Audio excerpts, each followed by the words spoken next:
The movie is set in the year 3000 AD, where a deadly species of humanoid aliens known as the Cyclos have taken control over the Earth. In fact, it has been a millennium since the Earth was taken over. Almost all of the villages and cities worldwide are decimated, and humans have become a rare species now. They are either enslaved by the Cyclos, or live in caves as isolated tribes. Cyclos have also taken all the valuable resources from the planet, and now they are in search of gold. As for the remaining humans living in caves, they have lost all hope of regaining their control over Earth. At the start of the movie, a tribesman named Johnny arrives home with medicine for his ill father, but he realizes that it's too late. Devastated, he approaches their group's leader and suggests they shift their location to a new place, as food and water supply is running out quickly. Here, we get to know that the tribe's people have been living in the cave for almost 2 centuries, and they have never seen the outside world. They know that danger lies ahead, but don't know exactly what it is. As a result, the leader refuses to shift their location, fearing that they will be attacked by the gods. Hearing this, Johnny, who is an atheist, becomes angry and decides to find a new settlement area by himself. He then gets on his horse and starts his journey. On his way out, his girlfriend, Chrissy, tries to stop him, but Johnny defies her request and rides away. After a few hours of traveling, Johnny reaches a green forest and decides to explore. When he comes across some man-made statues, he mistakes them for aliens and gets scared. But when he checks them closely, he gets to know that they're just artifacts. Just then, Johnny is confronted by a couple of hunters, Carlo and Rock, who are surprised to see another human. Carlo tells Johnny that he should thank God for keeping him alive, but Johnny, being a non-believer, says no. Instead, he offers them some food, if they can show him the evidence of God's existence. The two hunters gladly agree and take Johnny around the city's ruins to show him other statues. They claim that the statues were once human until they were punished by God for their wrong deeds. Later at night, the three set their camp inside a dilapidated building and start eating. As the three share stories of their village, a Cyclos alien arrives there and attacks them. The humans try their best to escape, but they are eventually caught and locked inside a cage. Johnny looks around and notices other humans like them inside the cage. Soon, the group is transported to the aliens' base in Denver, Colorado. Since the aliens cannot breathe properly in Earth's atmosphere, they have built a massive dome to adjust the atmosphere as their home planet. As a result, every human entering there should wear a pipe-like device around their nose to be able to breathe. And it is just the opposite for the Cyclos. They need to wear those pipes whenever they leave their base. As soon as the group lands, Carlo tries to escape, but an alien shoots him down with his gun. Seeing this, Johnny snatches the weapon and takes one of them down. He also tries to run away and even manages to reach far, but sadly gets caught by the security head of the base, Turl. Turl drags Johnny to the place where he shot the alien and asks everyone how a human can operate a gun. It turns out that the Cyclos look upon humans as a dumb species who cannot operate any complex machinery. To confirm his doubts, Turl hands over a gun to Johnny and asks him to shoot another guard, and surprisingly, he does it again. This leaves Turl stunned.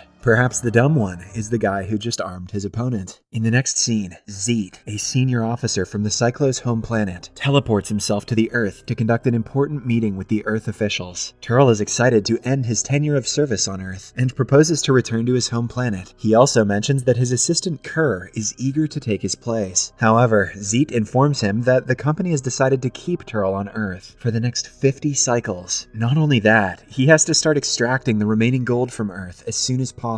Unsurprisingly, Turl is angry about the decision, but he can do nothing more than remain silent. On the other hand, the captured humans are locked inside a cell and are treated like slaves. They are then served with gooey green food. Floyd, one of the bullies inside the cell, threatens everyone that he and his gang will have the food first, and if anything remains, the others can have it. However, Johnny, who is already sick of being controlled by others, decides to revolt. Soon, a fight breaks out between the two, and Johnny emerges victorious. He then declares that everyone can have their food in equal proportion, and dismisses the idea of a hierarchy. Meanwhile, Turl goes to meet his assistant Kerr, and finds him hiding an important file. Curious, he asks about it, and the latter replies that the file contains pictures of a place from which they can extract gold, but they will not be able to invade the place because their breathing pipes won't work there. Hearing this, Turl becomes angry and accuses Kerr of trying to steal the gold all by himself. After punishing his assistant, he then devises a plan where the human slaves will extract the gold for them. Later, he approaches their senior officer, Planet Ship, and proposes the idea to him. However, the latter immediately refuses, claiming that it is a violation of their company's rules. The next next day, when the humans are being transported to their workplace, Johnny again tries to escape, but just like the last time, he is caught. As a punishment, the aliens remove Johnny's breathing device and leave him to die. Fortunately, one of the human slaves notices him and saves his life. Meanwhile, Turl and Kerr plan about training humans and using them to extract the gold without their company knowing about it. Elsewhere, Johnny arrives at the end of the Cyclos base, but finds the exit door locked. To make matters worse, 2 Cyclos officers arrive and confront him. Turl and Kerr also enter the fray, and seeing Johnny's anger and energy, they decide to let him go out and learn more about humans for the sake of their evil plan. That evening, they set Johnny and 2 other humans free with cameras on their jackets. Later, the trio starts walking away from the base, believing that they are now free. They walk for some time in the freezing weather and decide to rest in a destroyed building. For food, they hunt some rats and eat them raw. All this time, Turl and Kerr are keeping an eye on them with the cameras. Unfortunately for them, the boys also discover the cameras in their jackets and remove them immediately. As a result, Turl sends his men to catch Johnny and the others. A chase ensues for a while, but the humans are eventually captured and brought back to the base. At least they got to eat rat while they were out. Following this, an enraged Turl takes Johnny inside a secret room, ties him to a chair, and uses an advanced machine to impart the Cyclos' knowledge into him. It turns out that Turl is doing all this so that Johnny can learn their language and be able to extract gold on his own. The plan works, and unbeknownst to Turl, he learns several things, like how to use weapons, how to fly aircrafts, the history of the Cyclos, and so on. Later at night, Johnny tries to share his Cyclos knowledge with other humans, explaining that they can use it to destroy the aliens once and for all. But as expected, none of them can understand anything. Despite this, Johnny declares that one day humans will overthrow the Cyclos and retake their planet. Elsewhere, as Johnny has not returned home for a couple of days, his wife from the tribe, Chrissy, sets off in search of him. The next day, an impatient Turl brings Johnny to his room and inquires about what he has learned so far. Surprisingly, the human replies in Cyclos language, which makes Turl surprised and happy at the same time. He then takes Johnny to the ruined public library of Denver and boasts that in early 21st century, the Cyclos conquered all of Earth in a mere 9 minutes. As Johnny reads a book, he comes across the topic independence and becomes more focused on liberating Earth from the aliens. He then agrees to extract gold, but in return demands the safety of other humans inside the dome. Turl complies to his demands and soon takes Johnny and several other humans to the mining location. Unfortunately, while Turl is briefing the group about the mining process, another tribe of humans appears out of nowhere and attacks the aliens. Turl is immediately subdued, and Johnny gets the chance to kill him, but he doesn't. He stops the tribe and explains that if they kill Turl, the other humans inside their base will also get killed. Later, Turl takes Johnny away and reveals that they have captured Chrissy. He identified her as Johnny's lover by finding his picture in her possession. The terrified girl is wearing a device around her neck that can be blown up by the push of a button. Seeing this, a devastated Johnny vows to carry out his duties with more seriousness. At night, back to the cage, Johnny talks with the human group and assures them that he knows the language of the Cyclos and is making a plan to eradicate them from Earth. He then delivers a motivational speech, prompting everyone to pledge their alliances to him. Meanwhile, Turl and Kerr meet a female Cyclos and secretly trade some information about Planetship's accounts. After studying the information, Turl gets to know that Planetship has been falsely reporting to their seniors that their operations on Earth have yielded a loss. He does this so that he can keep the profit for himself. Using this as leverage, Turl blackmails Planetship and makes him sign an agreement to allow the use of humans for gold mining.